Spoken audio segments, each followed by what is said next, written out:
И сега какво? Не знам. Спомняш ли си нещо? Не. Ти? Не.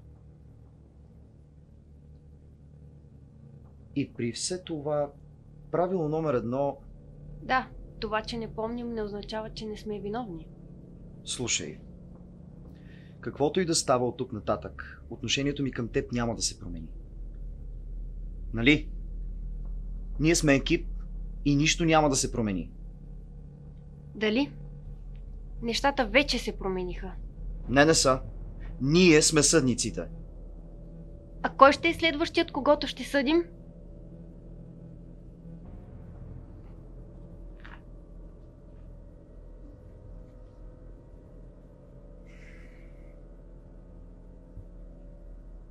А може и да не си спомним. И какво от това? Нали вече знаем? Това е без значение. Знанието за нещо минало не отразява състоянието на настоящето. Нито пък отрицанието. Започвам да си мисля, че ти искаш да си вещицата от приказките на оня. Да искам! Аз явно съм. Не си. Ти си агент Шмидт.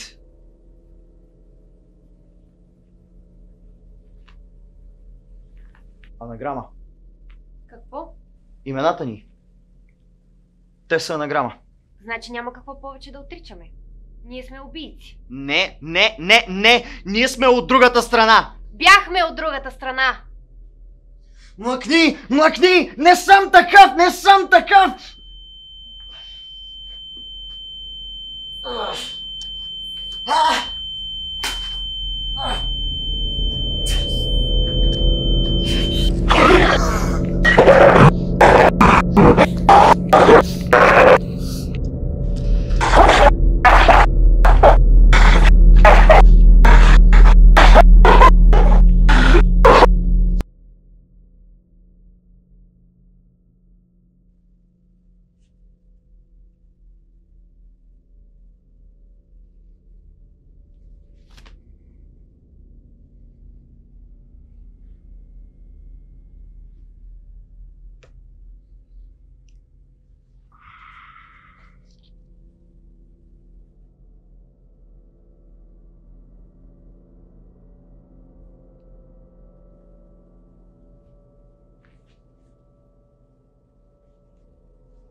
И така. Изглежда сме изправени пред дилема. Дилемата предполага сама по себе си изградено самосъзнание с морални устои. Морал. Сега вече имаме проблем. Или пък не. Лесно ще проверим. Просто трябва да произнесеш присъдата. Ти също можеш да го направиш. Колко интересно. Да не би 15 години с мен да са те променили? Не може да се каже, че са били точно с теб, нали? Какво предлагаш? Да се побъбрим и да се опознаем? Не мисля, че има за какво да си говорим. О, така ли? Аз пък си мисля, че ще намерим общи теми за разговор. А може и просто да те убия. Нима? Ама моля ти се, давай. Тук двамата с теб сме безсмъртни. Но пък давай. Да видим какво ще стане. Не ме доближавай. Да не се оплаши, господин кръвожаден. Хайде, пъзлю. Елай, пробвай. От теб няма какво да се пробва, суха, безгърда вещице.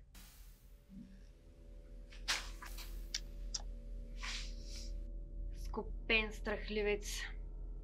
Не можеш нищо друго, освен да плюеш сяра. Хайде! Произнеси присъдата! Няма! Защо просто ти не я произнесеш? Единствените две чувства, които някога съм изпитвала, са омраза към вида ти и наслада от смъртта ви. А сега искам едновременно и да те удуша, и да те целувам. как е възможно неприязъм и любов да съществуват едновременно? Не знам. Никога не съм обичал. Значи това е това, нашият ад. Извратена работа. Да.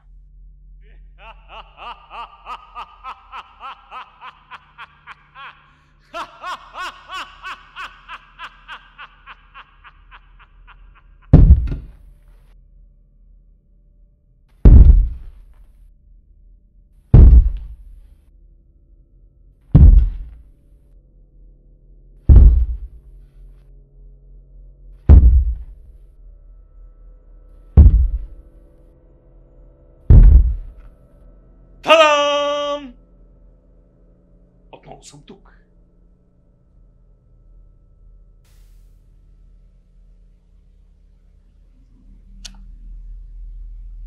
Ти пък защо си тук? Защото, както казах преди, не съм виновен за зверствата, за които ме набедихте. И? Като те гледам, все за нещо си виновен. Щом сме тук, все за нещо сме виновни, нали?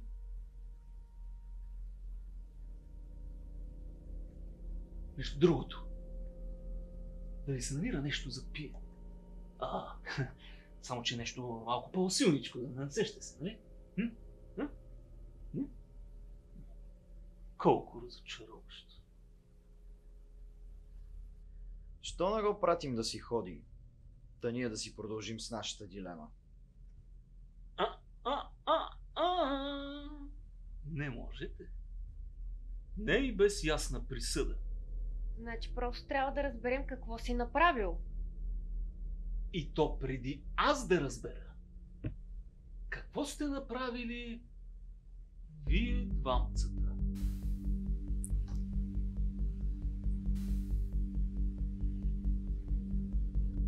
Какъв хубав триъгълник си заформихме.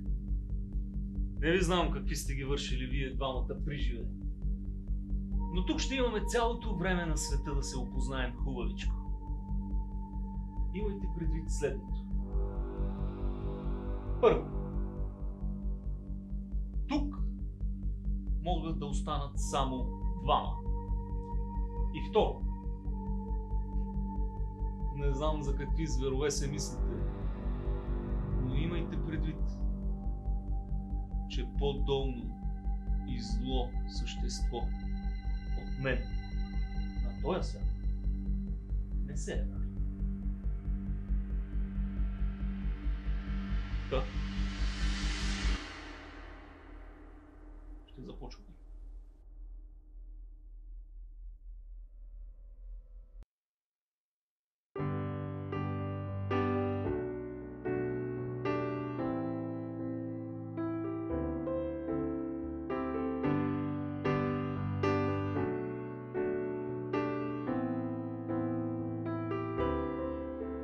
Върви светът срещу теб,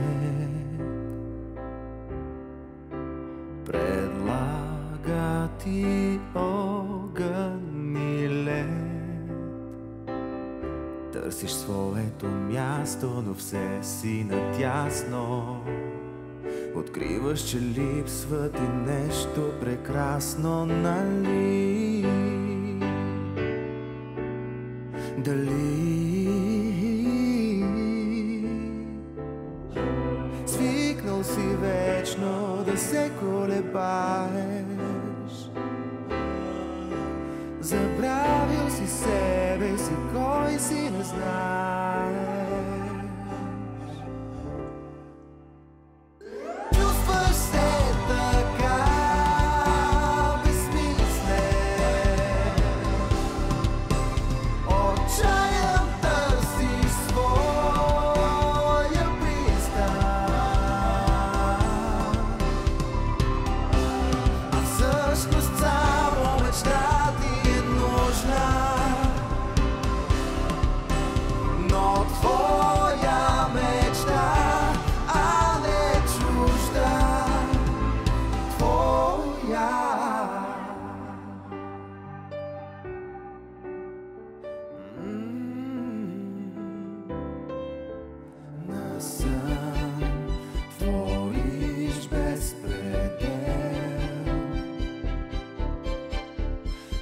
решение вече си взел.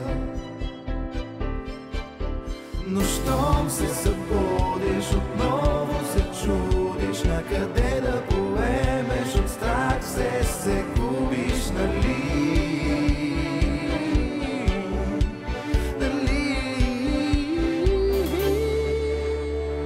Чувстваш се така безмислен, отчаян търсиш своя пристан, но всъщност мечта ти е нужна, но твоя мечта не чужда. Мечта,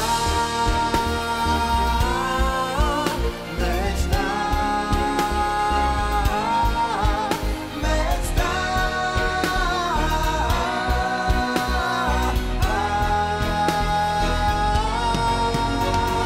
Чувстваш се така безмислен,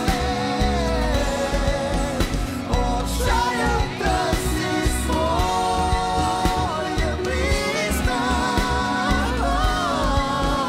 а всъщност едничка мечта ти е нужна, но твоя мечта не чужда. Твоя мечта